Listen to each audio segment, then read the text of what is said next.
Hello guys, तो मैं हूं पिंकी पालीवाल और आज हम पढ़ने वाले हैं स्ट्रक्चर ऑफ एटम। जो हमारा चैप्टर है उसके अंदर एक टॉपिक है इलेक्ट्रोमैग्नेटिक वेव्स। सो इलेक्ट्रोमैग्नेटिक वेव्स का क्या रिलेशन है हमारे स्ट्रक्चर ऑफ एटम चैप्टर से, तो आज हम वो स्टडी करेंगे। तो देखो, जो इलेक्ट्रोमैग्नेटिक वेव थ्योरी एक दी गई थी, यानी कि एक थ्योरी दी गई थी जिसका नाम था इलेक्ट्रोमैग्नेटिक वेव थ्योरी। ठीक है, अब इलेक्ट्रोमैग्नेटिक वेव थ्योरी को पढ़ने से पहले हमें ये पता होना चाहिए कि इलेक्ट्रोमैग्नेटिक वेव होती क्या है। ठीक है, और इलेक्ट्रोमैग्नेटिक वेव थ्योरी के अंदर इलेक्ट्रोमैग्नेटिक वेव्स के बारे में बताया गया था और क्या क्या बताया गया था वो देखो। सबसे पहली बात तो इलेक्ट्रोमैग्नेटिक वेव प्रोड्यूस कैसे होती है। ठीक है, इलेक्ट्रोमैग्नेटिक वेव्स को अगर समझो तो जैसे हम क्या देखते हैं, हम देखते हैं ना कि अल्ट्रावायलेट रेज होती है हमारे पास में, एक्स रेज होती है, माइक्रोवेव्स होती हैं, और क्या देखते हैं हम, गामा रेज पढ़ते हैं। एक्स रे तो सबने सुना होगा। ठीक है, अपने पास में विजिबल रेज होती है। विजिबल रेज कौन सी होती है, जितने भी हमें कलर दिखाई देते हैं अपने आसपास वो किसके टाइप है, विजिबल रेज की वजह से तो हमें दिखाई देते हैं। विजिबल वेव्स बोला जाता है एग्जैक्ट वर्ड तो उसके लिए। ठीक है, तो जैसे एक्स रेज हो गया, अल्ट्रावायलेट रेज होगी हमारे पास में, गामा रेज होगी, माइक्रोवेव्स होगी। ठीक है, हमारे पास में कॉस्मिक रेज होगी। ये सब क्या है, इलेक्ट्रोमैग्नेटिक वेव है। ठीक है, तो इलेक्ट्रोमैग्नेटिक वेव कब प्रोड्यूस होती है, देखो, जो आपके मान लिया कोई सोर्स ऑफ लाइट है। ठीक है, कोई भी सोर्स ऑफ लाइट है वो क्या करता है, एनर्जी को एमिट करता है। कोई भी सोर्स ऑफ लाइट है वो जो एनर्जी को रिलीज करता है, एनर्जी को एमिट करता है, तो वो एनर्जी को एमिट करता है इलेक्ट्रोमैग्नेटिक वेव्स के फॉर्म में। ठीक है, यानी अगर कोई भी सोर्स ऑफ लाइट है तो वो एनर्जी को रेडिएट करेगा, एनर्जी को एमिट करेगा, किसकी फॉर्म के अंदर, इलेक्ट्रोमैग्नेटिक वेव्स की फॉर्म में। अब मैंने इलेक्ट्रोमैग्नेटिक वेव्स कौन कौन सी बताई, अभी बात करी थी ना, एक्स रेज होगी, अल्ट्रावायलेट वेव्स होगी, विजिबल वेव्स होगी आपके पास में, सब क्या है, ये इलेक्ट्रोमैग्नेटिक वेव। अब मान लिया कि आपके पास में कोई येलो कलर का बल्ब है, जैसे उस बल्ब को आप क्या करोगे, बल्ब को ग्लो कराएंगे तो येलो कलर की लाइट प्रोड्यूस हुई ना, तो वो येलो कलर की लाइट जो है वो असल में एक इलेक्ट्रोमैग्नेटिक वेव ही तो है हमारे पास में। ठीक है, तो इन्होंने बोला कि जो एनर्जी एमिट होती है किसी भी सोर्स ऑफ लाइट से वो हमेशा किसकी फॉर्म में होती है, इलेक्ट्रोमैग्नेटिक वेव्स की फॉर्म में। ठीक है, यानी अब जैसे और क्या एग्जांपल हम ले सकते हैं इसके अंदर।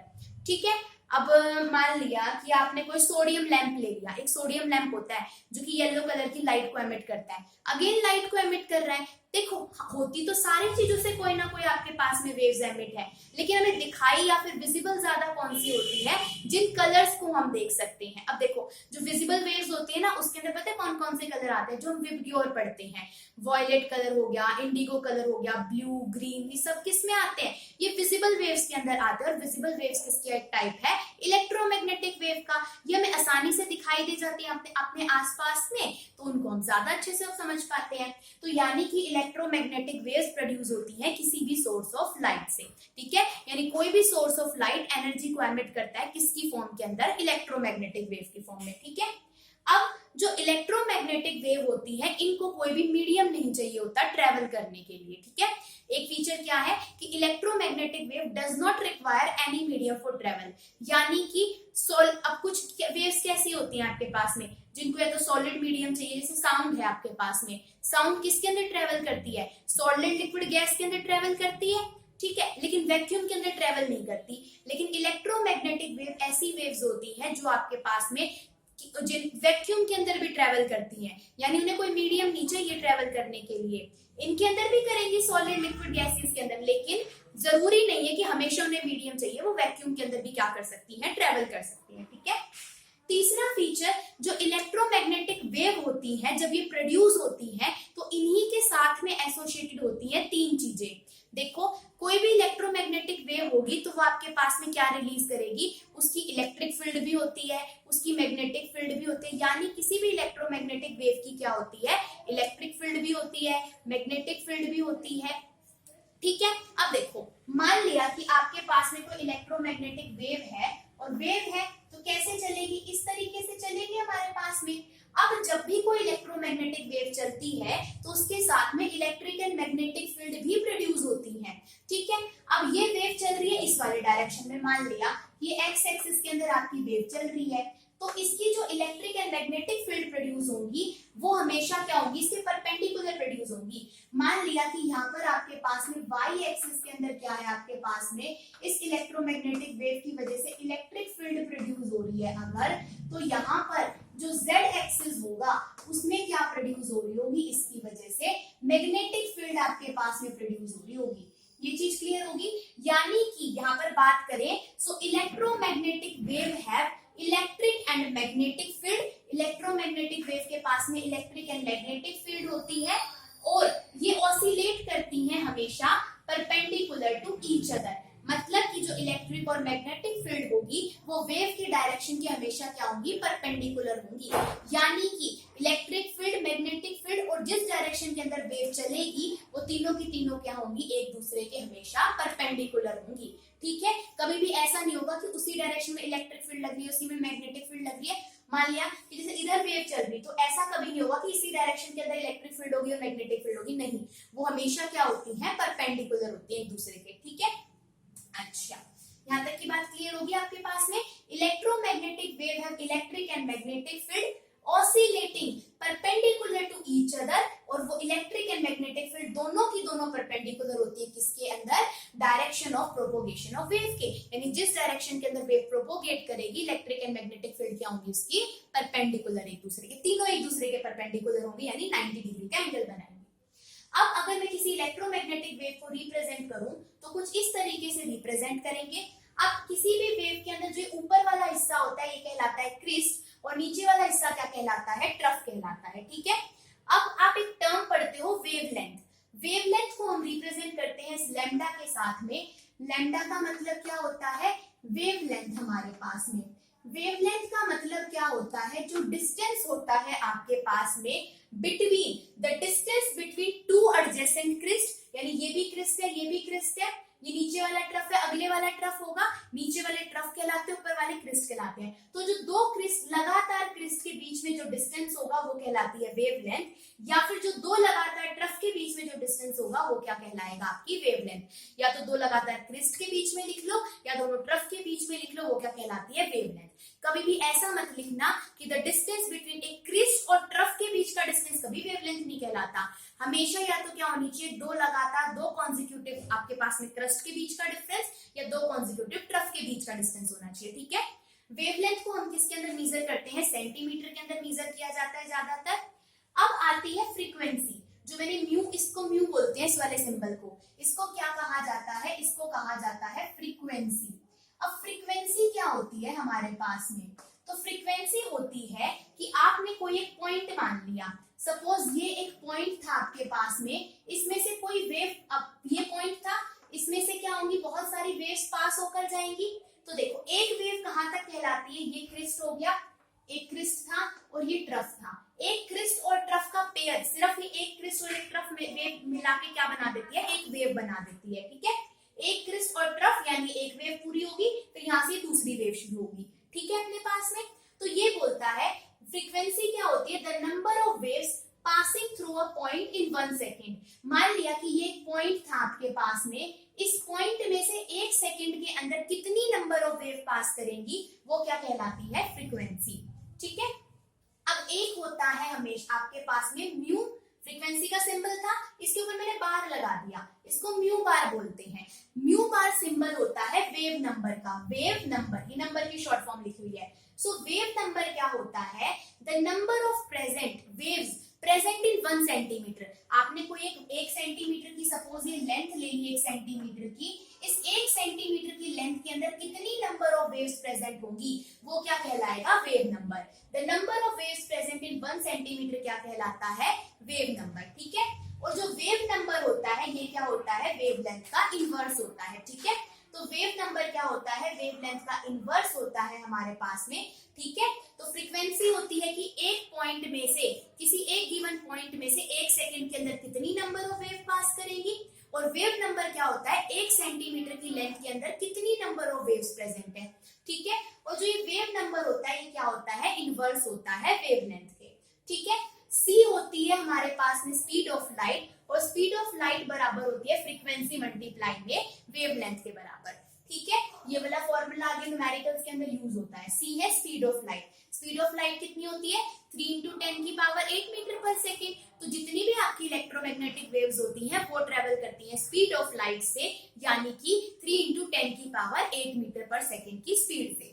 ठीक है हमारे पास में। अब आता है इलेक्ट्रोमैग्नेटिक स्पेक्ट्रम।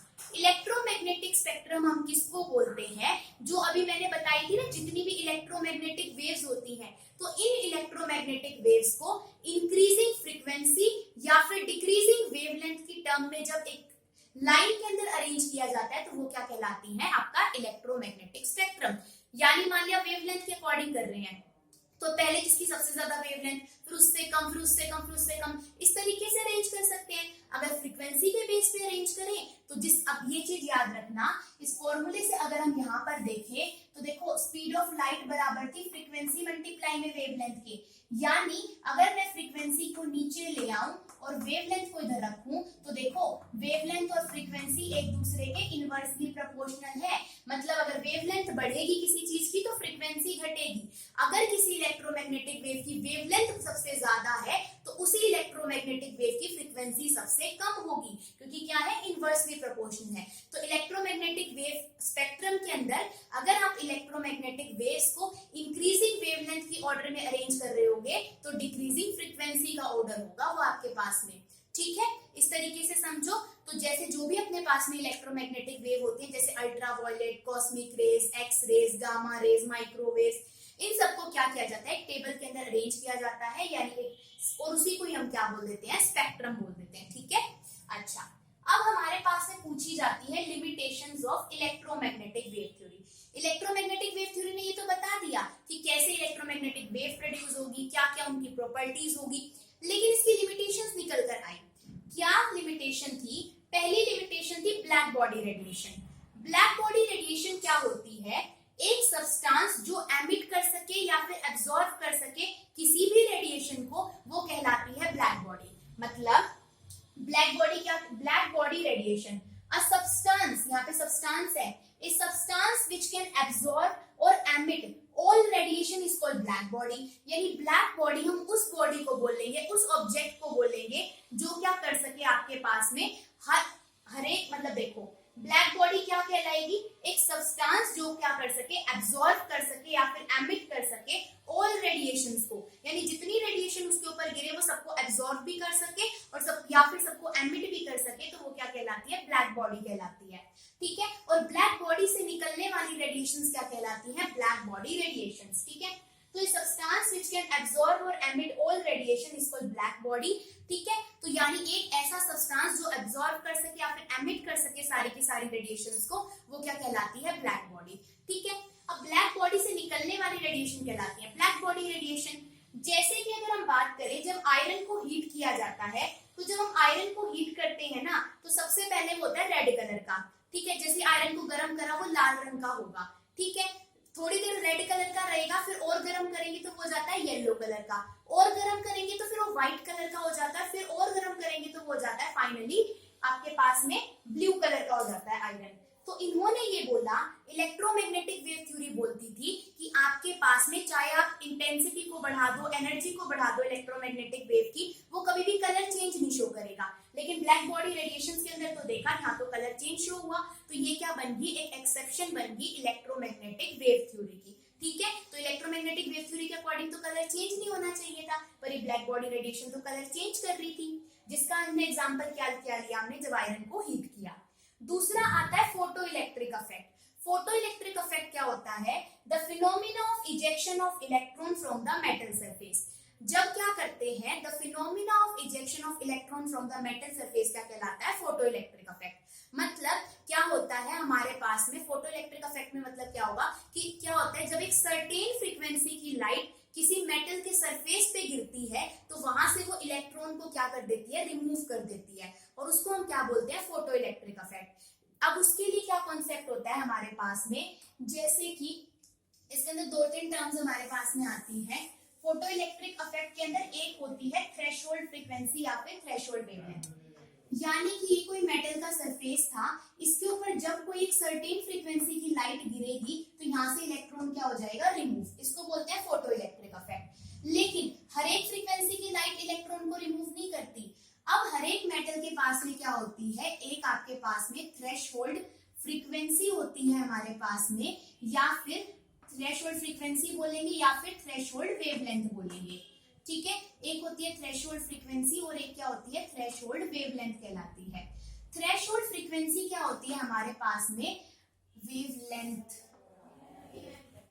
ठीक है, तो थ्रेशोल्ड फ्रीक्वेंसी वो मिनिमम फ्रीक्वेंसी होती है किसी लाइट की, जब वो लाइट की इतनी फ्रीक्वेंसी होगी तभी वो क्या कर पाएगी, उस इलेक्ट्रॉन को रिमूव कर पाएगी। सपोज जैसे इस मेटल के लिए अगर बात करें, सपोज 100 किलो जूल की कोई एनर्जी की आपके पास में लाइट आ रही थी, एनर्जी का फॉर्मूला होता है E = h न्यू, यानी एनर्जी डायरेक्टली रिलेटेड है फ्रीक्वेंसी से।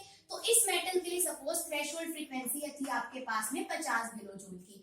अगर जो ये लाइट आपके पास में आ रही है, इसकी आपके पास में, जिसे मैंने एनर्जी की फॉर्म में लिख दिया, ये तो सपोज आपके पास में 50 नैनोमीटर की फ्रीक्वेंसी की लाइट पे ये क्या करेगा, इसके अंदर से इलेक्ट्रॉन रिमूव होगा। तो अगर इस 50 नैनोमीटर की लाइट से ज्यादा फ्रीक्वेंसी की लाइट इसके ऊपर गिरेगी, सपोज यहाँ पर ये फ्रीक्वेंसी थी, जो लाइट इसके ऊपर गिरी थी इसकी 100 नैनोमीटर फ्रीक्वेंसी थी, अगर इस लाइट की फ्रीक्वेंसी इस थ्रेशोल्ड वाली फ्रीक्वेंसी से ज्यादा है तो इलेक्ट्रॉन रिमूव हो जाएगा, वरना इलेक्ट्रॉन रिमूव नहीं होगा। तो थ्रेशोल्ड फ्रीक्वेंसी क्या होती है, वो मिनिमम फ्रीक्वेंसी जो किसी भी फॉलिंग लाइट की होनी चाहिए।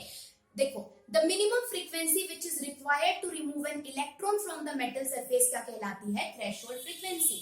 ठीक है, अब फ्रीक्वेंसी वेवलेंथ होते हैं इनवर्स, तो अगर फ्रीक्वेंसी हम मिनिमम बोल रहे हैं तो वेवलेंथ के लिए क्या लिखेंगे, the maximum wavelength of light which is required to remove the electron from the metal surface. ठीक है, थ्रेशोल्ड फ्रीक्वेंसी मिनिमम फ्रीक्वेंसी होती है और थ्रेशोल्ड वेवलेंथ होती है मैक्सिमम वेवलेंथ। क्यों, क्योंकि फ्रीक्वेंसी वेवलेंथ तो उल्टी है, और एक वेव की क्या होती है, या फिर कोई भी वेव ऑफ लाइट गिर रही है तो उस वेव की फ्रीक्वेंसी भी होगी और वेवलेंथ भी होगी, दोनों चीजें होती हैं।